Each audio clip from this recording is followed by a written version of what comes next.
हर हर महादेव, श्री शिवाय नमस्तुभ्यम। मैं प्रिया खंडेलवाल प्रिया संघ पूजन चैनल पर आपका स्वागत करती हूँ।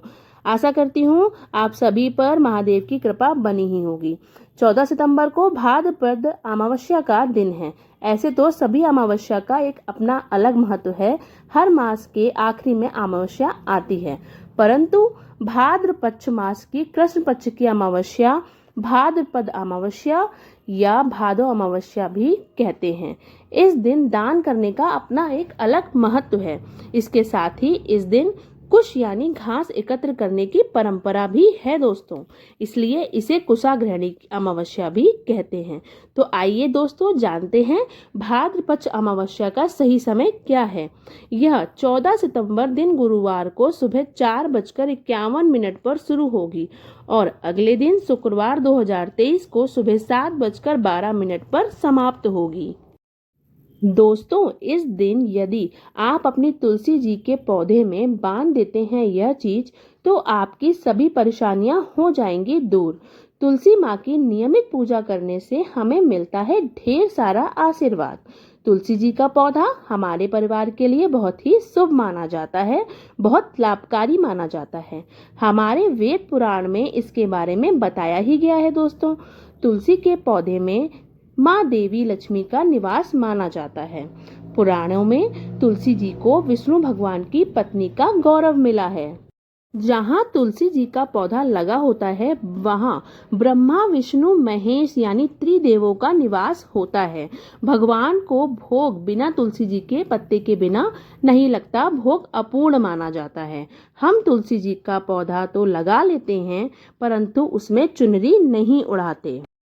तुलसी जी मात्र एक पौधा नहीं है दोस्तों, वह हमारी माँ है। तुलसी जी पर चुनरी को जरूर बांधना चाहिए। अक्सर लोग तुलसी जी पर लाल रंग की चुनरी उड़ाते हैं, परंतु लाल रंग मंगल का रंग है और तुलसी जी का कारक बुध है, इसलिए हमें तुलसी जी पर हमेशा सफेद, चमकीले या नीले रंग की चुनरी उड़ानी चाहिए। यदि चुनरी फट जाए या गंदी हो जाए तो हमें चुनरी को तुरंत बदल देना चाहिए। तुलसी जी के आसपास हमें कभी भी जूते, चप्पल, झाड़ू, पोछा नहीं रखना चाहिए दोस्तों। तुलसी जी के आसपास थूकना भी नहीं चाहिए। तुलसी जी के पास पानी से भरा हुआ पात्र हमें कभी भी नहीं रखना चाहिए दोस्तों। साथ ही साथ जो हम दीपक जलाते हैं, जले हुए दीपकों को भी हमें हटा देना चाहिए। कुल मिलाकर कहने का मतलब मेरा ये है दोस्तों कि हमें तुलसी जी के पास हमेशा साफ सफाई रखनी चाहिए। हमें तुलसी जी के पास कभी भी कपड़े नहीं सुखाने चाहिए दोस्तों। तुलसी जी का पत्ता हमें कभी भी नाखूनों से नहीं तोड़ना चाहिए, तुलसी माँ नाराज हो जाती हैं। तुलसी जी के पत्ते को रविवार को यानी संडे को कभी भी नहीं तोड़ना चाहिए और रविवार को कभी भी जल भी नहीं चढ़ाना चाहिए दोस्तों। अक्सर महिलाएं यह गलती करती हैं कि जब वह बाल धोती हैं और खुले बालों से ही तुलसी जी पर जल चढ़ा देती हैं। दोस्तों, तुलसी जी को हमेशा से सदा सुहागन रहने का वरदान मिला हुआ है, तो जब भी अब से बाल धोएं आप तो बालों को बांध कर और बालों में सिंदूर लगाकर, अपनी मांग में सिंदूर लगाकर ही तुलसी जी को जल चढ़ाएं।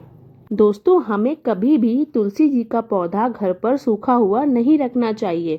सूखे हुए पौधे से घर में अकाल मृत्यु का भय बना ही रहता है, तो कभी भी सूखे हुए पौधे को हमें अपने घर पर नहीं लगाना चाहिए। माँ तुलसी नाराज हो जाती हैं।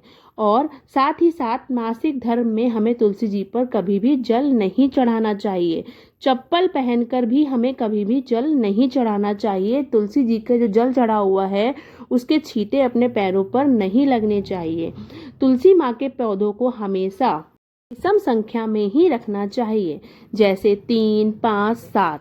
तुलसी जी के पौधे में कभी भी गणेश जी की मूर्ति तथा शिव जी की मूर्ति नहीं रखनी चाहिए दोस्तों। तुलसी जी के पौधे में हमेशा शालिग्राम ही रखना चाहिए। हमें दोस्तों तुलसी जी के ये सारे ही नियम अपनाने चाहिए और ध्यान में रखना चाहिए इन चीज़ों को कि हमसे यह गलतियां कभी भी ना हो। आशा करती हूँ दोस्तों यह जानकारी आपको अच्छी लगी होगी। माँ तुलसी की कृपा आप सभी पर बनी रहे। कमेंट बॉक्स पर जय माँ तुलसी जरूर लिखें और चैनल पर नए हैं तो चैनल को सब्सक्राइब ज़रूर कर लें दोस्तों, और एक लाइक बटन ज़रूर करें, वीडियो को लाइक ज़रूर करें। हर हर महादेव, श्री शिवाय नमस्तुभ्यं।